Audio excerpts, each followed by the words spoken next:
ఈ రకంగా ఈ తెలంగాణ రాష్ట్రంలో తనంతల తానే అంతర్ధానం అయిపోయి ఈరోజు బీజేపీని గెలిపించడానికి చంద్రశేఖరరావు గారు ఒక దురాగతానికి పూనుకున్నాడు అని అంటే ఈరోజు మనం అర్థం చేసుకోవాలి. కేటీఆర్ గారు నిన్న అంటున్నారు ఫినిక్స్ లాగా మనం ఇప్పుడు బూడిదైన నాయన మళ్ళీ పుట్టేది ఏం లేదు, ఇక బూడిదే మీకు మిగిలింది.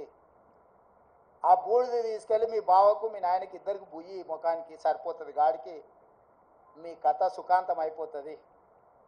చరిత్రలో ఆ పార్టీ పుట్టినప్పటి నుంచి ఈ రోజు వరకు పార్లమెంటులో ప్రాతినిధ్యం లేకుండా ఉన్నది ఇది మొదటిసారి. ఇంత అచేతనావస్థలో ఇంత దుర్భరమైన పరిస్థితి బీఆర్ఎస్కు దాపురించిందంటే చంద్రశేఖరరావు గారి నాయకత్వము, కేసీఆర్ కుటుంబాన్ని ఏ రకంగా తెలంగాణ సమాజం గమనిస్తుందో వాళ్ళిద్దరు ఆలోచన చెయ్యాలి. అందుకే ఈ 6 నెలల్లో మా పార్టీ మీద, మా ప్రభుత్వం మీద, మా నాయకత్వం మీద, మా నాయకుల మీద, ఢిల్లీలో ఉండే అధిష్టానం మీద వాళ్ళు ఎన్నో రకాల ఆరోపణలు చేసింది.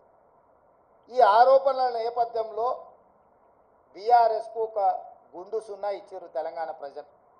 ఇప్పటికైనా చంద్రశేఖరరావు గారు, హరీష్ రావు గారు, తారక రామారావు గారు ఆలోచన చేయాలి.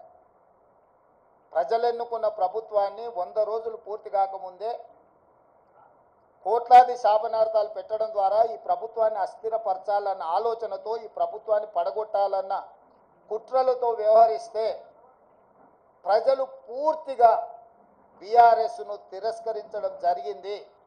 ఇప్పటికైనా ప్రధాన ప్రతిపక్ష నాయకుడిగా రాష్ట్ర అవతరణ దినోత్సవాలలో కూడా పాల్గొనకుండా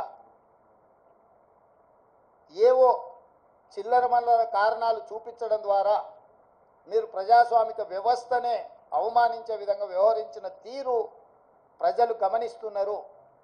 అందుకే బీఆర్ఎస్ నాయకులకు, కేసీఆర్ కుటుంబానికి నేను సూచన చేస్తున్నా, మీ వ్యవహార శైలిని మార్చుకోండి. ప్రతిపక్షంగా సహేతుకమైన సలహాలు, సూచనలు ఇవ్వండి. ప్రజల సమస్యలను పరిష్కరించడానికి సహకరించండి. మీ కుటుంబ స్వార్థం కోసమో, మీ పార్టీ మనుగడ కోసమో, లేకపోతే మీరు అక్రమంగా సంపాదించుకున్న ఆస్తులను కాపాడుకోవడానికో మీరు చేస్తున్న ప్రయత్నాలు ప్రజలు గమనిస్తున్నారు. కాబట్టి దయచేసి చంద్రశేఖరరావు గారు ప్రధాన ప్రతిపక్ష నాయకుడిగా మీ బాధ్యతను నిర్వహించండి. హరీష్ రావు గారు, మీరు ఆత్మహత్య చేసుకోవడం ద్వారా కాంగ్రెస్ పార్టీని ఓడించినామని మీరు అనుకుంటున్నారేమో. మీరు ఆత్మాహుతి దళాలుగా మారి కాంగ్రెస్ పార్టీని దెబ్బతీయాలన్న ఆలోచన ఏదైతే చేస్తుండ్రో ఇది చివరికి మీ ఉనికి, మీ మనుగడ ఈ రాష్ట్రంలో, ఈ దేశంలో లేకుండా, చట్టసభలలో లేకుండా కనుమరుగైపోతారు, కాలగర్భంలో కలిసిపోతారు. ఇట్లాంటి కుట్రలను, కుతంత్రాలను తెలంగాణ సమాజం గమనిస్తుంది. గమనించవలసిందిగా నేను కోరుకుంటున్నాను తెలంగాణ రాజకీయాలలో.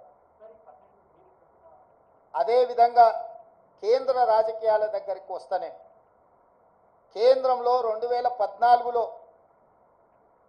Bharatiya Janata party election manifesto మీద 10 మంది నాయకుల ఫోటోలు పెట్టి ఓట్లు అడిగారు. 2019లో 3-4 నాయకుల ఫోటోలు పెట్టి ఓట్లు అడిగారు. భారతీయ జనతా పార్టీ విధానం మీద, భారతీయ జనతా పార్టీ సిద్ధాంతాల మీద, భారతీయ జనతా పార్టీ ఎన్నికల మేనిఫెస్టో మీద 2014, 2019 ఎన్నికలు జరిగినాయి. ఒకసారి 2014లో 273 సీట్లు వచ్చినాయి, 2019లో 303 సీట్లు వచ్చినాయి. అంటే సంపూర్ణమైన మెజారిటీ భారతీయ జనతా పార్టీకి ఆనాడు దేశ ప్రజలు ఇవ్వడం జరిగింది. 2024 పార్లమెంట్ ఎన్నికల్లో పార్టీని పక్కన పెట్టి